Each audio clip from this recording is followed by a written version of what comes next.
Bro, ये पीके का क्या मामला है? मामला क्या है?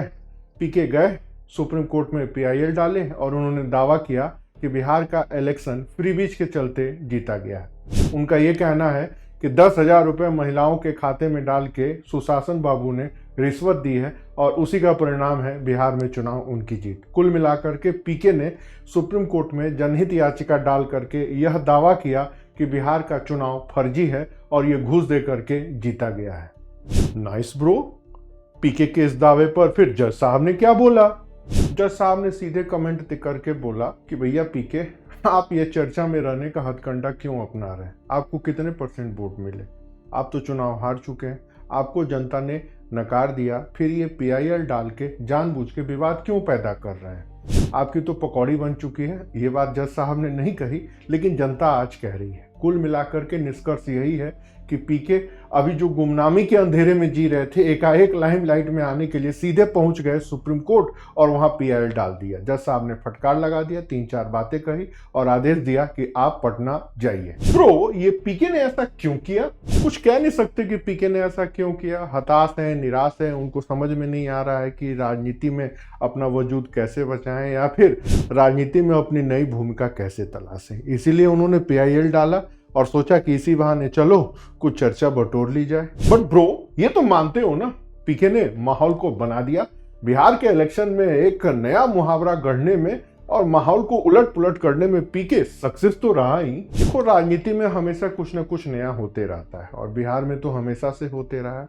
नो डाउट पीके ने बिहार के इलेक्शन में माहौल बनाया, बट उस माहौल से सबसे ज़्यादा इम्पोर्टेंट है कि बिहार के इलेक्शन को कैसे उसने प्रभावित किया। अगर तुम ध्यान दो तो पूरे बिहार में जितने भी जनप्रतिनिधि हैं, सबकी कुंडली निकाल के जनता के सामने रखी।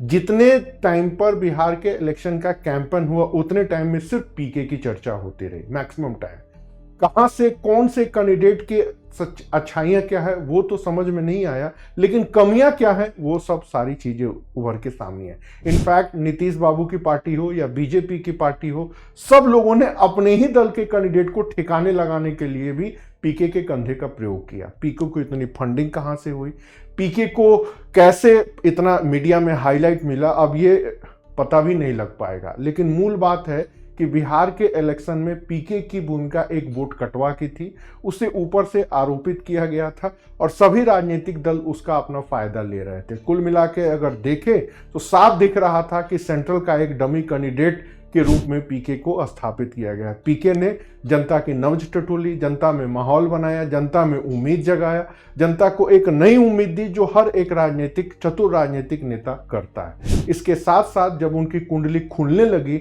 उनके कनेक्शन नॉर्वे से मिलने लगे, उनकी पत्नी की अवैध प्रॉपर्टियों की बात उठने लगी, तो उनको लगा कि अब ड्रॉबैक करने का समय आ गया और फिर एकाएक वो ड्रॉबैक या पीछे हट गए।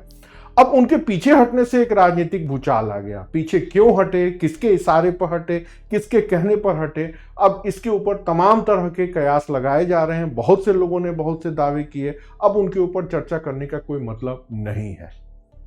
बट ब्रो, पीके ने तो माहौल बनाया, पीके में है दम, आगे भी वो माहौल बनाता रहेगा। तुम्हें क्या लगता है, मैं सही बोल रहा हूं? देखो, राजनीति में सही और गलत कुछ नहीं होता है, एकमात्र उद्देश्य होता है सत्ता को प्राप्त करना, फॉर्मूला कोई भी हो।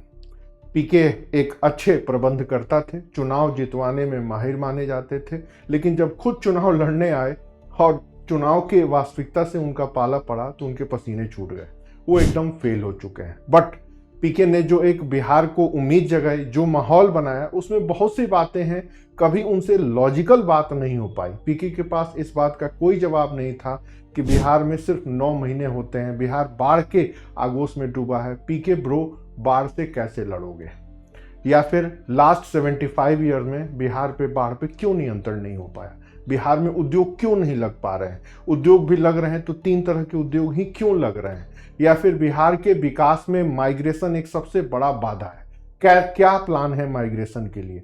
माइग्रेशन को रोकने के लिए आप क्या करेंगे? लगभग 4 करोड़ लोग भारत में अलग अलग कोने पर बिहार से मजदूर के रूप में, कार्मिक के रूप में या कुशल स्किल्ड पर्सन के रूप में अलग अलग काम कर रहे हैं, उनको कैसे इफेक्ट करेंगे? इन सारी बातों से कोई लेना देना नहीं है। ऐसे हमेशा नए नए अवतार होते रहते हैं। कभी केजरीवाल जी भी आए और उन्होंने भी क्रांति का, आम आदमी पार्टी का, बदलाव लाने का, भ्रष्टाचार पे कंट्रोल करने का वादा किया। कैसे चुनाव जीते और कैसे खुद भ्रष्टाचारी बन के किराने हो गए, बताने की जरूरत नहीं है। इसके पहले भी कभी नारा लगा था, राजा नहीं फकीर है, हिंदुस्तान की नई तकदीर है। विश्वनाथ प्रताप सिंह बोफोर्स कांड का मुद्दा बना के जनता की भावनाओं को दूर करके कैसे राष्ट्राध्यक्ष बने और कैसे उन्होंने क्या गुल खिलाया छुपा नहीं। तो पीके की भी कहानी एक अवसरवादिता वाले राजनीतिज्ञ के रूप में हो सकती है। ऐसे बहुत से लोग होते हैं और ये हमेशा से होता है, इसमें कोई नई बात नहीं है। लेकिन मूल बात है जो सीखने लायक है वो ये है कि पीके के माध्यम से किसी भी नए अवसरवादी व्यक्ति के ऊपर जनता भरोसा न करे, जनता उन्हीं पर भरोसा करे जो बहुत दिनों से फील्ड में है, जैसे चाहे वो आरजेडी के सपोर्टर हो, चाहे वो नीतीश बाबू के हों, चाहे वो बीजेपी के हों। ऐसे दल बदलू या ऊपर जो पैरासूट से सीधे आ जाते हैं वो डेमोक्रेसी के लिए बहुत खतरनाक होते हैं, उनसे सतर्क रहने की जरूरत है। Nice bro, you are very good speaking on PK. बहुत अच्छी बात बोले हो। चलो, थैंक यू।